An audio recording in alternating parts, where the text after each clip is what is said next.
On News Hour tonight. 20-year-old bandit arrested with AK-47 as traditional ruler. 4 others are killed. Katsina State government to completely lift ban on telecommunication services before January next year.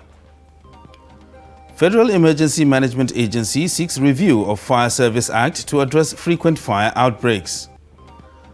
And on the foreign scene, dozens killed in Sudan gold mine collapse. Hello and welcome to Trust TV News Hour. I am Ibrahim Yusuf.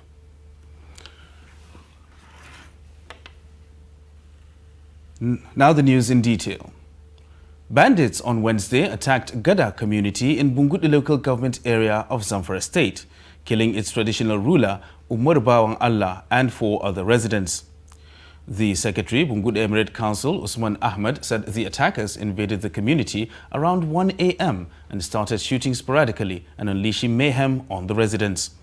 Reports say the bandits killed, maiming, raping women at will and set fire to the foodstuff and vehicles parked in the palace of the traditional ruler. Reports also said 5 soldiers sustained severe injuries in a gun duel with the bandits. Meanwhile, the traditional ruler and other victims had been buried.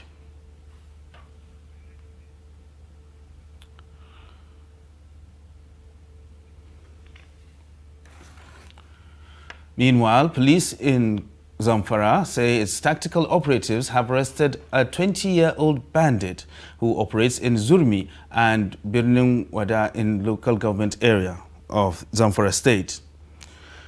The police commissioner Ayuba Elkana said the bandit named Sanimati, otherwise known as May Mata, was arrested while trying to kidnap commuters at Kulia village in the Zurmi area of the state. Police say they recovered an AK-47 rifle, double magazines with 3 rounds of live ammunition, a Boxer motorcycle from the bandit Sanimati, who belongs to the camp of bandit kingpin Bello Turji. The police command had confirmed that suspected bandits have killed 10 persons, including a 10-year-old boy, a district head at Gada community of Bungudu local government area of the state. Meanwhile, bandits invade Wichichiri area of Zaria local government area where they abducted 2 residents. They also whisked away a number of car passengers into the bush. According to reports, the bandits attacked the area around 10 p.m. on Tuesday night, abducting 2 residents identified as Nazifi and Shafiu, and also shot at a commercial car. The bandits carted away an unspecified number of passengers in the vehicle, though no reports of death. Reports say this is the first time the bandits are coming through the eastern axis of the local council. Previous attacks were all recorded from the western axis of Zaria Duzang Abba ward. When contacted, Kaduna State Police Public Relations Officer Mohammed Jalingi promised to verify the story. Special Task Force Operation Safe Haven, maintaining peace in Plateau and environs, says the abductors of Sumpiam Charles Matu have demanded 500 million naira ransom. The commander of the operation, Major General Ibrahim Ali, stated this when officials of Correspondence Chapel of Plateau Council of the Nigeria Union of Journalists (NUJ) visited him on Wednesday in Jos. Ali, who doubles as the General Officer commanding 3 Division Nigerian Army Rukuba near Jos, said that his troops have arrested some suspects in connection with the crime, adding that his men have been deployed to the area to conduct search and rescue operations. Recall that gunmen on December 26th abducted Matu, the paramount ruler of Gindri in Mongu local government area of Plateau State, at his residence. The governor of Katsina State, Aminu Masari, says ban on telecommunication services in the remaining 7 affected local government areas will be lifted before January next year. The governor stated this during a media parley with journalists on Tuesday in Katsina. He advised people to defend their communities and also to give the security agencies all the necessary support, especially by providing them with correct information on criminals. Recently, the state government lifted the ban on telecommunication services in 10 out of the 7 local government areas in the state, which hitherto suffered from bandit attacks. Compared 3 months before the shutdown and 3 months after the shutdown, we saw a remarkable reduction in terms of banditry attack, kidnapping, for ransom, and even cattle rustling has reduced in some cases by more than half. But it was a combination of many policies, not only shutting down on networks. We closed down some roads.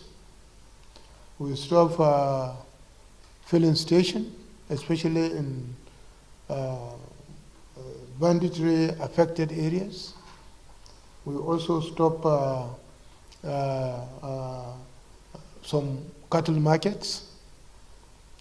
We took many measures, and the banning of motorcycles after 10 in the evening. We took many factors, and jointly with the operation of the law enforcement agencies, we saw some reductions. The federal government and the family of Itunu Babalola, the Nigerian lady who died in Cotonou after being wrongly jailed, have rejected the autopsy report and the cause of her death. Chairman, Nigerians in Diaspora Commission, NIDCOM, Abike Dabiri Erewa, and the father of the deceased, Emmanuel Babalola, on Tuesday, gave the position at a meeting at the NIDCOM head office in Lagos. Dabiri Erewa pointed out that the autopsy left so many questions unanswered, while Babalola said he is not satisfied with the autopsy and called on the Foreign Affairs Minister and the National Assembly to intervene in the case. Recall that 24-year-old Itunu from Oyo State reportedly died on November 14th, and Nigerians took to social media to express their anger over her death. Late Itunu got entangled in a legal battle, and when she reported to the police that her house in Bonduku, Côte d'Ivoire, had been burgled, the court and the prosecutor, in collaboration with the police, allegedly compromised the case and accused her of human trafficking, convicted and sentenced her to 20 years in prison, which the court later reduced to 10 years. But she died 2 years into her jail term. Civil Society Legislative Advocacy Center, CISLAC, has protested against the invasion of its office by suspected operatives of the Department of State Security Services, DSS. The Executive Director, CISLAC, Awal Rafsanjani, in a protest letter to the Director General of DSS on Wednesday in Abuja, described the Gestapo style of the invasion as distasteful. We were shocked and surprised that DSS can come, with the two vehicles to our office, and with the team of DSS personnel on the day of a holiday, public holiday.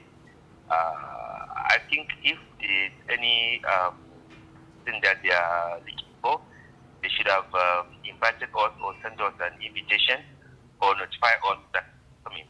But for them just to storm to an office that during the public holiday, I think it is not proper.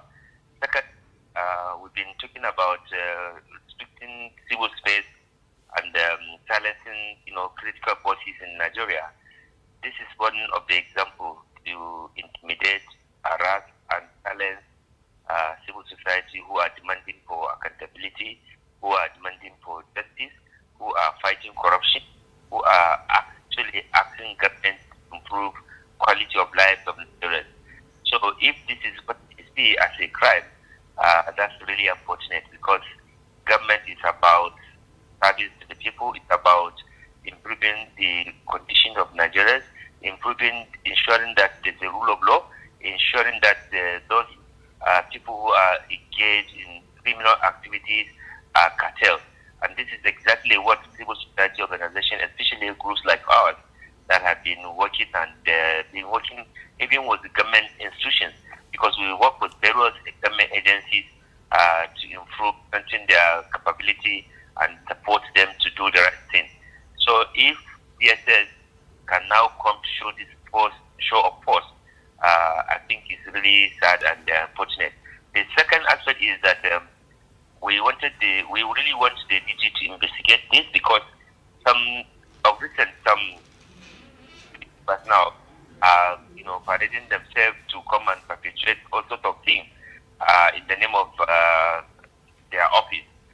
We've seen how so many people, including soldiers and police, they will wear uniform of police and army and all sorts of security operatives to come and harass, intimidate, and exploit people. So we want to make sure that this set of team that came, they are actually from DSS, and if they are from DSS, what is the rationale for them coming to our office vehicles on the public holiday time?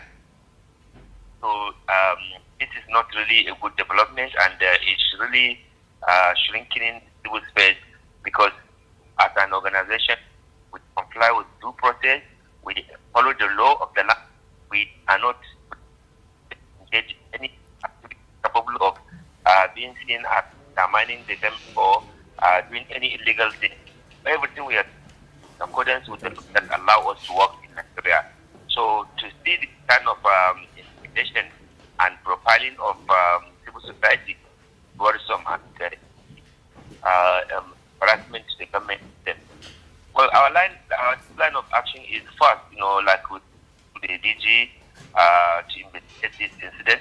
Secondly, we want to have audience with the DSS so that we can actually meet with the representative of other civil society organizations, so that let us know and then see how we can avoid future harassment, intimidation, profiling of civil society organizations that are doing their lawful work in Nigeria. So we will want to have audience with him and then see how civil society can also continue to do their work as the law permits us to do. President Muhammadu Buhari has charged the Presidential Artisanal Gold Mining Development Initiative, PAGMI, to scale up operations in the mining sector by ensuring that investments go beyond artisanal and small-scale levels. The President gave the charge Wednesday at a briefing by the steering committee and management team of PAGMI at the State House, Abuja. President Buhari also directed the PAGMI to provide a 6-month progress report on the Solid Minerals Development Fund designed to capture accruals from investments to further ensure probity and best practice in the mining sector. The Chief Executive Officer of the Solid Mineral Development Fund, Hajia Fatima Umar Shinkafi, during her briefing requested the President to, among others, increase the capitalization of the fund in order to extend to other states, requesting its intervention, which will enable the committee meet up with its 5-ton target. Of Presidential Artisanal Gold Mining Development Initiative, particularly in the commitment to paying a fair price to support the artisanal miners and providing a market for the Presidential Artisanal Gold Mining Development Initiative. The Honorable Minister of Finance, Budget and National Planning is to be commended also for her support in increasing the capitalization of the Presidential Artisanal Gold Mining Development Initiative through the already approved facility. The Presidential Artisanal Gold Mining Development Initiative management team should now develop innovative ways to move Presidential Artisanal Gold Mining Development Initiative to the next level to ensure the Nigerian mining story goes beyond artisanal and small-scale mining. Presidential Artisanal Gold Mining Development Initiative, which was designed, you created it as a broader strategy to address the structural and institutional factors such as rural poverty, lack of alternative livelihoods, and difficulty in meeting legal and regulatory requirements that tends to push artisanal gold mining operators deeper into the informal economy. Hence, you created the opportunity for the formalization and mainstreaming these artisanal miners into an economic, giving them economic opportunity for them to live, which is part of their mandate, which we have asked that we do in ensuring that we lift over 100 million Nigerians out of poverty. Prove PAGMI, as my Honorable Minister has said, with the objectives of plugging fiscal leakages, job creation, and accretion to foreign reserves, because Central Bank of Nigeria is the off-taker of the gold that we produce, and it goes to count towards foreign reserves. This is very common in a lot of countries now, Russia, Chile, China, a lot of countries are keeping their foreign reserves in gold, and Nigeria used to do that a long time ago. 8% of our reserves were held in gold, and then it came down to nearly zero. So we're just making an attempt to diversify our foreign reserves to have some holdings in gold. Now, the federal government will take appropriate measures to improve access to foreign exchange for importation of raw materials and machines that are not available locally. President Muhammadu Buhari assured the Manufacturers Association of Nigeria, MAN, on Wednesday in Abuja. The president speaks at audience with the leadership of MAN in response to requests on making the manufacturing sector contribute more to the Nigerian economy. The president told the Mansour Ahmed-led executives of MAN that the relevant ministry will revisit their concerns about the increase in excise duties on the identified products and other tariff-related matters. I have listened carefully to all the challenges enumerated by the president of MAN, and would like to assure you that, like we have done in the recent past, we will give consideration to some of the constraints that are yet to be fully addressed, especially those that align with our policies and programs for economic recovery and sustainable development. Let me assure you that this administration is fully aware that the survival of Nigeria lies in agriculture and having a viable domestic manufacturing sector. I must emphasize here that when I say agriculture, I also refer to agro-allied business, which is the value-added component in the value chain. MAN, Your Excellency, was to provide a platform for the private sector to formulate and articulate policy suggestions that will complement government's efforts. And I dare say my ministry and indeed a lot of the MDAs have been working very well with MAN in terms of policy, in terms of trade, in terms of creating an environment that would facilitate the growth of business in Nigeria. The issue of supply of foreign currency, foreign exchange. Your Excellency, manufacturers have been finding it difficult to source foreign exchange for importation, especially of machines and raw materials that are not available in the country. While we commend and support the recent policy by the Central Bank of Nigeria on non-allocation of foreign exchange to bureau de change, we are constrained to observe that it has not translated into significant improvement in the supply of forex to manufacturers, especially since the exchange rate itself has gone significantly up. We therefore request for the intervention of Your Excellency to ensure that the privatization of allocation for the purpose of importing raw materials and equipment and spare parts particularly for the manufacturing sector.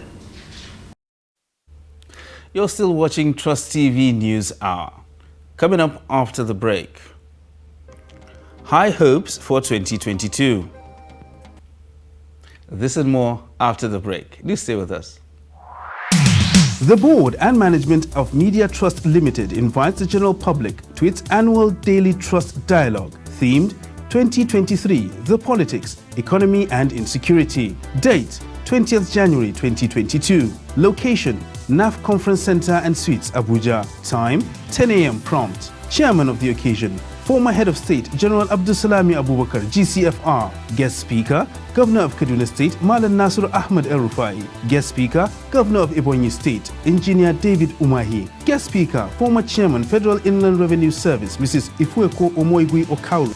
Moderator, Executive Director, Daria Media Nigeria Limited, Kadaria Ahmed. The event will be transmitted live on Trust TV, and all participants must observe COVID-19 protocols and wear their face masks. Get latest updates on current topical issues and breaking news by downloading the Trust TV mobile app on your Android devices. Go online, click Google Play Store, search Trust TV, install the app, and get doses of unfiltered information on happenings all over the world in your pocket. Trust TV, documenting the Nigerian story.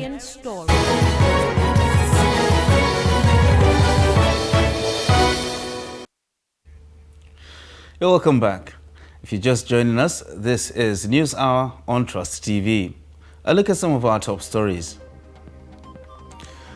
Bandits Wednesday attacked Gada community in Bungudu local government area of Zamfara state, killing its traditional ruler, Umar Bawang Allah, and 4 other residents. And Governor of Katsina State, Aminu Bello Masari, says ban on telecommunication services in the remaining 7 affected local government areas will be lifted before January next year.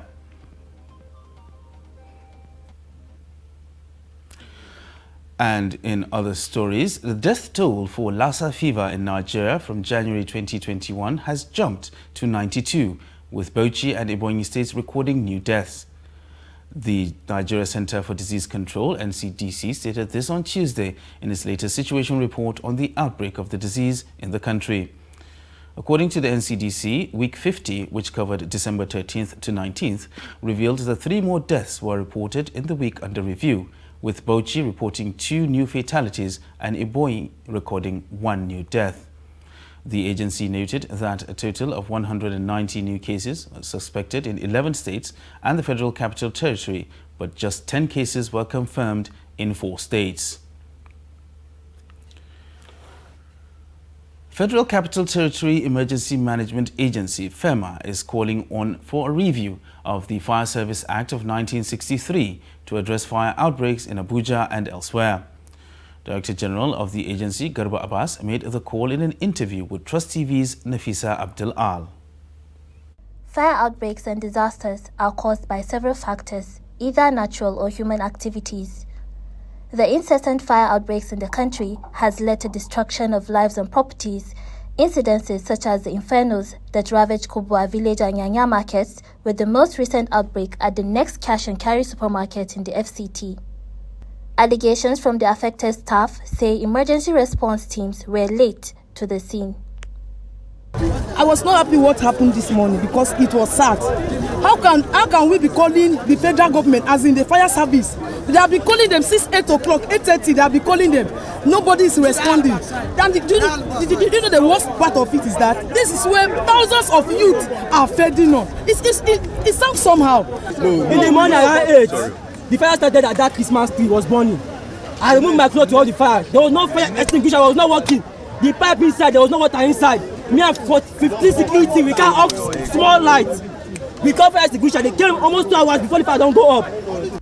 Director General of Federal Capital Territory Emergency Management Agency, Abbas Idris, while reacting to these allegations, said the agency was on ground in collaboration with other emergency units. Our response time, if you can call us from anywhere, is 5 minutes. 5 minutes. From anywhere in the city is 5 minutes.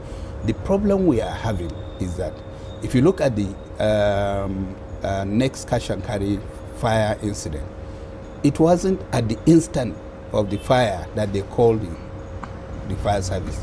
They tried, you could see there was a video going around. You could see how they made attempt to extinguish the fire until when they were overwhelmed. It was the smoke from outside, the outsider, not the people from the cash and carry that called for response. So, and I was to be the first person that got there and ensured that I activated the police, the civil defense, and other security agencies to cordon up the area before I now start calling the fire appliances to come. And within a short time, the fire appliances came as if they were stationed in one place and asked them to move. So it was swift. The response was swift compared to most times people don't call the fire or security, the emergency number on time. And we keep saying 112, toll-free emergency number. The director also called for a review of the Fire Service Act of 1963 to put it in line with current realities. The problem we are having is that there is no specific law for state fire services. They are both using the Federal Fire Service Act. And that is where we have the lacuna. And the lacuna is that the operational structure of the state fire service is not defined. So in that case, they have a lot of handicaps in terms of enforcement. And where you are talking about public safety, there must be adequate protection, adequate laws guiding the public that can be able to, give a lot of protection and enforcement of relevant laws that will guide against loss of lives and property. So the need to have a review of the entire Federal Fire Service Law, which was enacted in 1963. It doesn't go with the current reality. An average of at least 5 fires are recorded daily in the FCT. Nafisa Abdel Al, Trust TV News, Abuja. Meanwhile, in an earlier interview, NEMA head of Abuja Operations Office, Justin Uwazuruye, speaks on response to disasters in Abuja. It was engulfed in flames a few days ago. So what actually is NEMA doing to curtail these incidences of fire outbreaks? Okay, first of all, I will tell you that this is the season for fire. Okay. This is a Harmattan period. Okay. And NEMA as a coordinating agency when it comes to emergencies in Nigeria takes sensitization and education as a key when it comes to risk reduction aspect of management of fire. And we've been working with the lead agency, which is Fire Service. Even in the last 2 weeks, we had a stakeholders meeting where we agreed that we will go for auditing of all fire extinguishers within public buildings, including shopping malls. Although we are yet to commence that. And again, we've been educating people to have our lines. If you look at the one that happened in Abuja, we have FCT Fire Service with so many lines, location at Sokoro, Buhari, Gwagwalada, with different numbers. So wherever your location is, you can call. If you call and you can't get, you call NEMA call center, which is free, and the number is 09904-376, and it's 24 hours. So as soon as we get it, we activate all stakeholders, including mutual aid that may come from the military and other organizations that have fire trucks. So we've been doing that, and in mitigation, we've been educating the people, and also we collaborate with FCT Emergency and the Development Control in making sure that they follow the building codes and make sure that people build within considering risk as a factor while constructing their houses or shopping mall or public buildings. Okay, so apart from the sensitization that you're actually doing, and you did mention something, a lot of people are concerned about response times. Yes. So apart from this coordination that you're trying to do with the fire service and whatnot, is there anything else NEMA can do to actually speed up the response time to these incidents? Yes. I think the one, let me refer to the last one that happened. Exactly. Actually, the response time was okay, considering the time we were activated, when we were called. And if there was no response at that time, the whole building would have engulfed with fire. If you go there now, you discover it's only the shopping mall within the selling, is confined within the environment where the sales normally take place. It didn't get to the store. It didn't go to get to their administrative building. So all stakeholders were activated from the military, Navy, Judicial Council, Julius Berger, everybody. The response time was okay, but people may not understand because they are not there. So we always have that belief that as usual, but there's room for improvement. I think the last one was okay, and you can also notice that there were insinuations of looting. There was nothing like looting. Those people you see moving items were workers of Next. Yes, they were the ones that moved the items to save. The ones they can salvage, they salvaged them, and they were all there. So I think the response time was quick. if nothing was done, if you could remember, that particular building has a central air conditioning system, gas right round. For it to be prevented, for the fire service and the responders to prevent the fire from going into the next building, they did a good work. Yes. All right. So apart from that, you did mention something about building codes and what. Some people actually believe that if these buildings that are engulfed in these fires were actually equipped with firefighting equipment, for example, maybe a sprinkler system, yes, the fires would not have gotten to where they got. Yes. You know, we don't have smoke detectors, we don't have sprinklers and whatnot. So what is NEMA doing to actually ensure that this thing happens, especially for maybe large buildings like that? Yes. Now, you know, NEMA cannot do something alone. We are not an enforcement agency. We can only work with our stakeholder like the development control and the fire service, which is the lead agency. We are only coming to coordinate and support the activities of the lead agency, which is fire service. But in collaboration with them, we can move around to make sure that these things, even if when they are built, maintenance and sustenance is what is important. It's not that NEMA, you know, sometimes people don't know where our own mandate starts and where it stops. Exactly. That is exactly the situation. Okay. So apart from the sensitization, the collaboration that you're actually doing with the fire service, you actually have collaboration with other stakeholders as well. Exactly. So what about having fire drills? Do you actually... Sure. We normally engage in simulations. Okay, exactly. Yes, we have simulation unit, and in search and rescue department, we conduct simulation with stakeholders. Okay. But the fact is that considering, you know, if we've not gotten to your own location, you may think that we're not doing anything. Exactly. Yes. All right. Yes. All right. So let's move away from fire incidents for a little bit. One thing that always also bothers Nigerians usually during the rainy season is flooding. Yes. We all know that. So what steps is NEMA taking towards that? Okay. If you can remember, there's a paradigm shift from arms giving to disaster risk reduction. When it comes to flooding, NEMA has been advocating for people not to build on waterways. People should build with the right materials. And also, if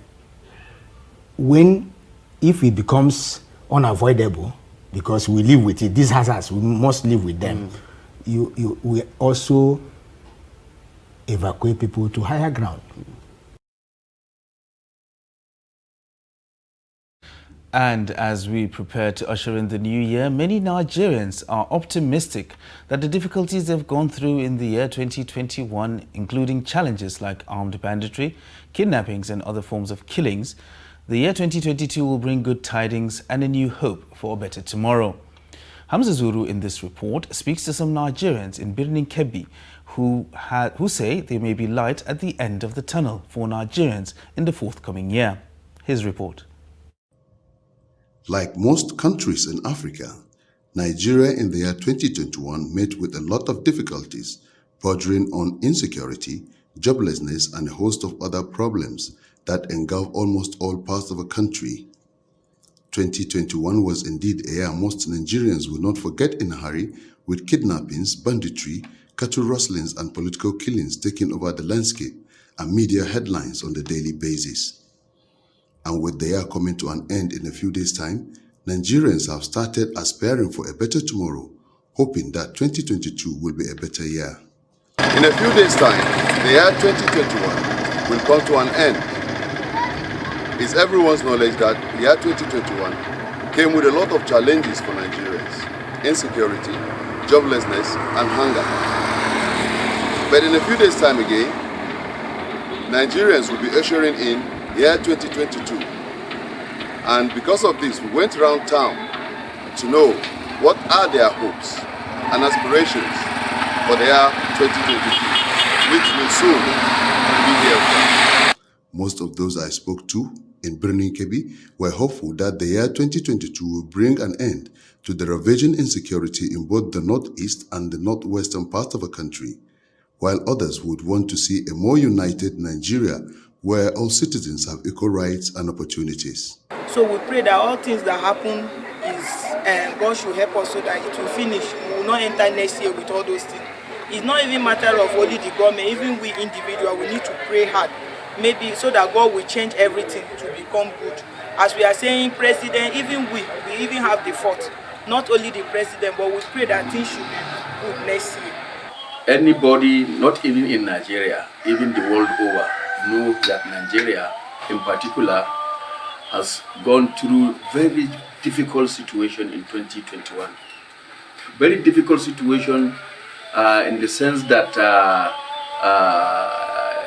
particularly, and the most worrisome, and that has reduced Nigerians to its knee, frustrated its citizens, put them in very terrible situation, is the insecurity. Today, particularly in the northwest, previous years we have had it in the northeast. We are just hearing it, we didn't feel it. In fact, some of us didn't even believe that that was how the situation was. But now we are directly involved. We feel the pain. We know what our parents, our brothers, our daughters, our mothers are going through in northwest Nigeria. Nobody sleeps with his all eyes closed today and throughout part of 2021. So the people's expectation is, one, let's pray to God to forgive us our sins that are partly responsible for this calamity. But actually there is fear and apprehension, because the issue at stake as we approach 2022 are premised on three major things. First, we talk about security, which the insecurity has not been surmounted. Secondly, we talk about 2023, which has made everybody to be jittery. And the third, we talk about economy. Prices of goods have continued to skyrocket. Our naira continued to depreciate.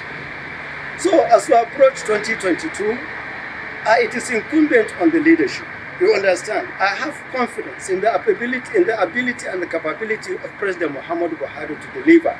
He's an honest man, actually. He's incorruptible. But then, as the Hausaman will say, that you are a reflection of your household. That is the head of the household. What the president should do is to earn the confidence of Nigerians in 2022. Because whether we like it or not, we have entered 2023. There is nothing at stake in front of Nigerians now except 2023. Can we be able to have smooth transition from one government to the other? Because whether we like it or not, this government its tenure has expired. It must hand over to another elected government. How can we ensure that that election will be peaceful, free, credible, and transparent? Even though with the prevailing situation in the country, that is talking about the current insecurity associated with the COVID-19 pandemic, which brought about economic depression in 2021, I can say that all hope is not lost. And as a man of faith, I believe in God and destiny of Nigeria. I am still hopeful that in 2022, God grace, Nigeria will overcome some of these major problems the country is facing. 2021 will forever remain fresh in the memory of most Nigerians, particularly those that tested the other side of the coin. But as the new year approaches, Nigerians are hopeful that it will bring along with it good tidings and a better tomorrow. Hamza Galadi Mazuru, Trust TV News from Birnin Kebbi. Now, the letter former President Olusegun Obasanjo writes Chief Edwin Clark, insisting that the oil wealth in the Niger Delta belongs to Nigeria, is still generating reactions. The latest is from Dr. Kamal Hamza from the Political Science Department of Ibrahim Babangida University, Lapai, Niger State. The debate between them is between a federalist and a regionalist. That's the simple and short story of it. Obasanjo is looking at Nigeria as a country, while Edwin Clark is looking at the Niger Delta region. In the constitution that they referred to, that's 1960, 1963, they were talking about the 50% of any resources that is being mined in that country. But in the 1979 constitution, or say 1999, it's the percentage is 13%. And then from the constitution too, the oil in the region is from the exclusive economic zone. And anything that is in the exclusive economic zone belongs to the federal government. But for the ones in those states, that's the 13% derivative they are talking about. So Edwin Clark's position is because he's looking at the idea of the Niger Delta, and is now bringing the issues with that of the Zamfara state. For Zamfara state, the federal government has the powers to mine those things. So if the federal government is not taking action directly to mine, it's not the Obasanjo is not to blame on that. Arguments have always been there from the beginning. So it's just a trigger from the organization on peace, something that they organized. So Obasanjo went there, and those people were discussing, and then he was countering the points that those people were raising. So for that debate has been there right from time. That's the idea, the challenge with the federalism that we've been talking about, fiscal federalism, on resource control, on tax. It's still News Hour on Trust TV. The news continues shortly after this break. Do stay with us. The board and management of Media Trust Limited invites the general public to its annual Daily Trust Dialogue, themed 2023, The Politics, Economy and Insecurity. Date, 20th January 2022. Location, NAF Conference Center and Suites, Abuja. Time, 10 a.m. prompt. Chairman of the occasion, former Head of State General Abdulsalami Abubakar, GCFR. Guest Speaker, Governor of Kaduna State Malam Nasir Ahmed El-Rufai. Guest Speaker, Governor of Ebonyi State Engineer David Umahi. Guest Speaker, former Chairman Federal Inland Revenue Service Mrs. Ifueko Omoigui Okauru. Moderator, Executive Director, Daria Media Nigeria Limited, Kadaria Ahmed. The event will be transmitted live on Trust TV, and all participants must observe COVID-19 protocols and wear their face masks.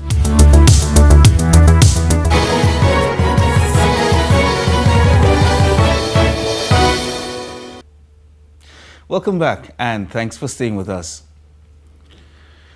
Office of the Auditor General of the Federation has queried the Federal Ministry of Agriculture for spending a total sum of 3.809 billion naira on the suspended Rural Grazing Area Scheme without a presidential approval or National Assembly appropriation.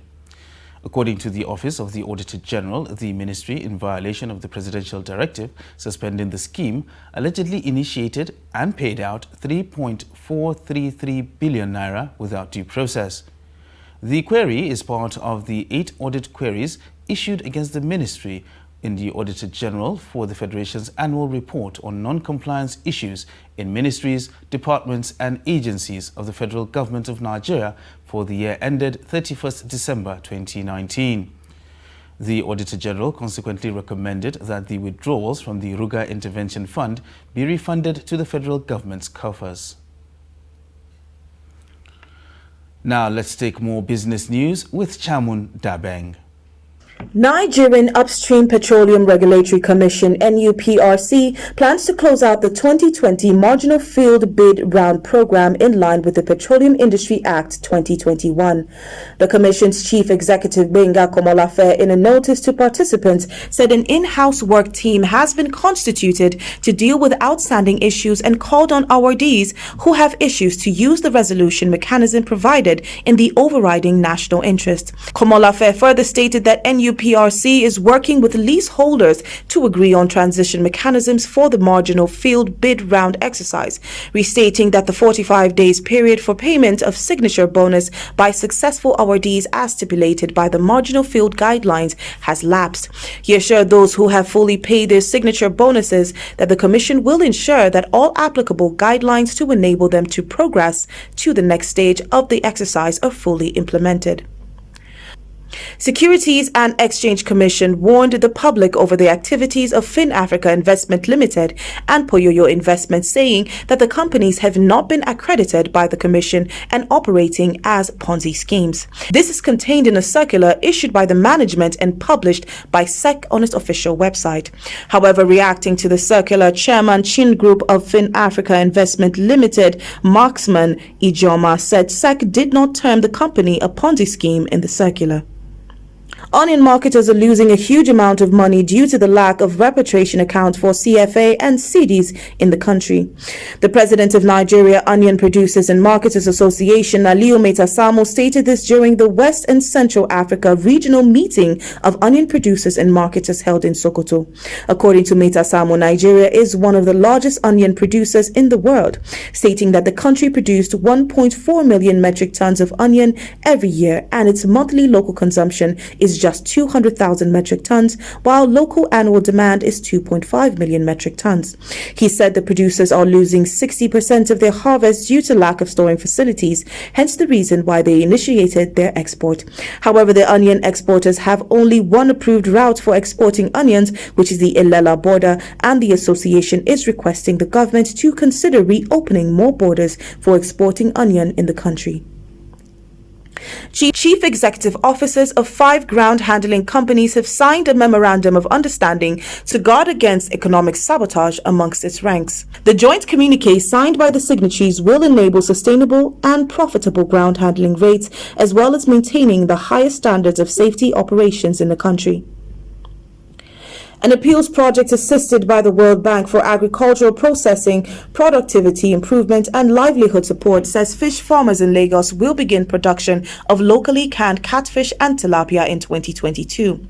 According to the project coordinator, Lagos Appeals Oluransi Sagoe Oviebo, the canned fish would be produced using locally manufactured equipment. Sagoe Oviebo further stated that around 80 farmers have been trained in basic techniques of preparing, packaging and marketing canned fish, adding that the training is conducted in collaboration with the National Institute of Oceanography and Marine Research and covered temperature for boiling fish, preparing tomato sauce, temperature for canning fish and pasteurization. Board of Directors of the African Development Bank Group has approved an equity investment pool of 10.5 million euros to drive technological innovation across sub-Saharan Africa. AFDB in a statement explained that the 10.5 million euros pooled investment consists of 7 million euros provided by the AFDB and a 3.5 million euro contribution by the European Union and the Organization of African, the Caribbean and Pacific States. Managed by Jungle Capital, the Jungle Startup Fund builds and invests in tech startups with proven business models and inclusive social impact, with a focus on agribusiness, financial services, energy, education and healthcare, primarily in Francophone West Africa. That's all for business news. I am Chamun Dabeng.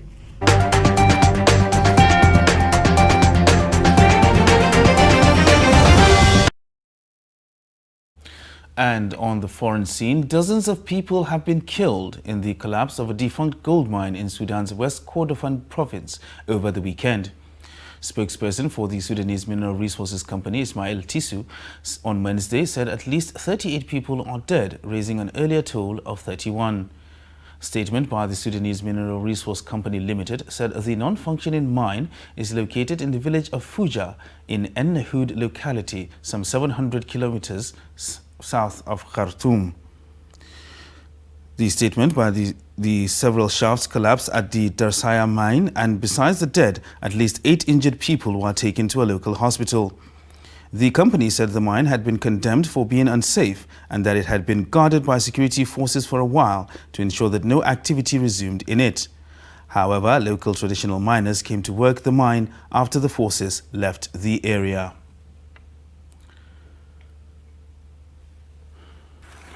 And still on the foreign scene, COVID-19 infection rates are surging in many parts of the world, fueled by the spread of the highly infectious Omicron variant. Aisha Haruna gives us an update as several countries report record high infection figures in recent days. The report. The World Health Organization on Wednesday said the risk posed by Omicron variant is still very high. This after COVID-19 case numbers shot up by 11% globally last week. The WHO said Omicron is behind the rapid virus spikes, having overtaken the previously dominant Delta variant in several nations, including the United Kingdom and the United States. Meanwhile, Cuba is to give booster shots to all eligible recipients of the jab next month in a bid to keep Omicron at bay. Health Minister Jose Miranda said the threat posed by the new variant had prompted Cuba's government to fast-track its vaccination campaign. In Germany, Health Minister Karl Lauterbach says number of new coronavirus cases has been underreported and the actual incidence rate of infections is about 2 or 3 times higher than the official reported figure. Lauterbach said the underreporting is due to few tests being performed at workplaces and at doctors' practices, as well as only a few of those test results being submitted to authorities. The Robert Koch Institute for Infectious Disease on Wednesday reported a 7-day incidence rate of 205.5 cases per 100,000 residents, the lowest figure seen since early November. Malta has registered a record number of new COVID-19 infections with 1,337 cases detected over the past 24 hours. The development marks the 5th time in 8 days that the number of daily infections hit a new high figure on the Mediterranean island, despite a high rate of mass vaccination. However, hospitalizations stayed low at just 82 virus patients. Health Minister Chris Fenney said about 95% of the island's residents have received 2 doses of vaccine, and some 200,000 people out of a population of about 500,000 have received a booster dose. In France, Health Minister Olivier Véran says the country is seeing a tsunami of COVID-19 infections, with 208,000 new cases reported over the past 24 hours, a national and European record. Véran told Parliament that 24 hours a day, day and night, every second in the country, 2 French people are diagnosed positive for the coronavirus, adding that they have never experienced such a situation. France has been breaking COVID-19 records repeatedly over the past few days, with a previous high of 180,000 cases registered on Tuesday. Greece says it will roll out new restrictions on the hospitality sector from Thursday, bringing forward measures planned for early January as COVID-19 infections surge. The decision comes after authorities announced a new daily record of 21,657 cases on Tuesday, more than double compared to Monday. Authorities said Omicron now appeared to be the dominant variant circulating nationwide, barely a month after it was first detected. Bars, nightclubs and restaurants will be forced to close at midnight with no standing customers and no music, with exception of New Year's Eve when they can stay open until 2 a.m. Authorities already moved to introduce other restrictions late last week, mandating masks in open spaces and banning Christmas and New Year festivities in public places. Daily infections in the United Arab Emirates, the Gulf region's tourism and commercial hub, has risen above 2,000 for the first time since June. Authorities on Wednesday recorded 2,234 new infections in the past 24 hours, without breaking down the cases by variant. And in sports, Nigeria Football Federation (NFF) has appointed a former FC Porto coach, Jose Peseiro, as the new head coach of the Super Eagles ahead of AFCON 2021, billed to kick off on January 9th. The federation took the decision during its executive council meeting on Wednesday. However, the committee resolved that the Augustine Oguavon, named the interim coach, will lead the Super Eagles to the AFCON 2021 in Cameroon, with Peseiro only playing the role of observer, and agreed that AFCON is a good avenue for Peseiro to launch a working relationship with Oguavon. The Executive Committee also mandated the Technical and Development Committee as well as the NFF Secretariat to organize a friendly match for the Super Eagles when the team arrives in Garoua for the AFCON 2021, and also to arrange matches for the Super Eagles and the Super Falcons in the upcoming FIFA windows for international friendlies. Recall that Augustine Oguavon has released a 22-man list for the AFCON 2021 tournament billed to hold in Cameroon next January. And for more sports news, let's join Adeni Ajishafe. Super Eagles camp will open on Wednesday in Abuja with no fewer than 20 players expected in camp for the start of preparation for the 2021 Africa Cup of Nations tournament. Players based in the United Kingdom are expected to report to camp on January 3rd. Team will depart for Garoua, Cameroon on January 6th while commencing their campaign against the Pharaohs of Egypt on January 11th at the Ramdi Ajia Stadium in Garoua.